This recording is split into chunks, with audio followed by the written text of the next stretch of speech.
తెలంగాణ రాష్ట్ర దశాబ్ది ఉత్సవాలకు బీఆర్ఎస్ అధినేత కేసీఆర్ను కాంగ్రెస్ ప్రభుత్వం ఆహ్వానించింది. సీఎం రేవంత్ రెడ్డి ఆదేశాలతో నందినగర్లోని కేసీఆర్ ఇంటికి ప్రభుత్వ ప్రతినిధులు వేణుగోపాల్, అరవిందర్ సింగ్ వెళ్లారు. ఆవిర్భావ వేడుకలకు కేసీఆర్ని ఆహ్వానించారు. ఆహ్వాన పత్రికను అందించడంతో పాటు కేసీఆర్కు సీఎం రేవంత్ రెడ్డి రాసిన లేఖను కూడా అందించినట్లు వారు తెలిపారు.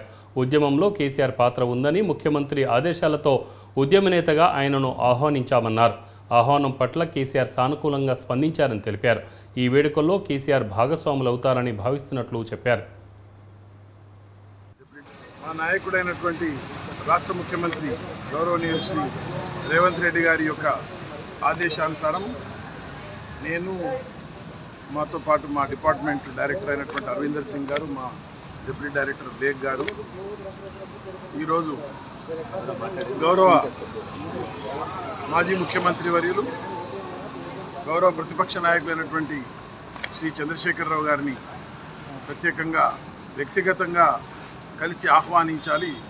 ఈ 2వ తేదీ జూన్ 2వ తేదీ ఏదైతే మనం పండగ వాతావరణం లోపల దశాబ్ది ఉత్సవాలను జరుపుకుంటా ఉన్నామో దాని సందర్భంగా వారిని వ్యక్తిగతంగా కలిసి గౌరవనీయులు రేవంత్ రెడ్డి గారు ముఖ్యమంత్రి గారి యొక్క లేఖ ఒకటి, మరియు ఇన్విటేషన్ కార్డ్స్, మార్నింగ్ పొద్దున పరేడ్ గ్రౌండ్స్లో ఉండేటువంటి ప్రోగ్రాము, ఈవినింగ్ సాయంత్రం ట్యాంక్ బండ్ మీద జరిగేటువంటి కార్యక్రమాల లోపల వారిని భాగస్వామ్యం కావాలని ఒక సలహాదారు హోదా లోపల నేను, మా డిపార్ట్మెంట్ డైరెక్టర్ గారిని మా ముఖ్యమంత్రి గారు చెప్పిన దరిమిలా ఈరోజు గౌరవ మాజీ ముఖ్యమంత్రి వర్యులు చంద్రశేఖరరావు గారిని కలిసి ముఖ్యమంత్రి గారి యొక్క సందేశం, ప్రత్యేకమైనటువంటి సందేశంతో పాటు వారు అందించినటువంటి లేఖను వారికి అందజేసి ఇన్విటేషన్ కూడా గౌరవ చంద్రశేఖరరావు గారికి అందజేయడం జరిగింది.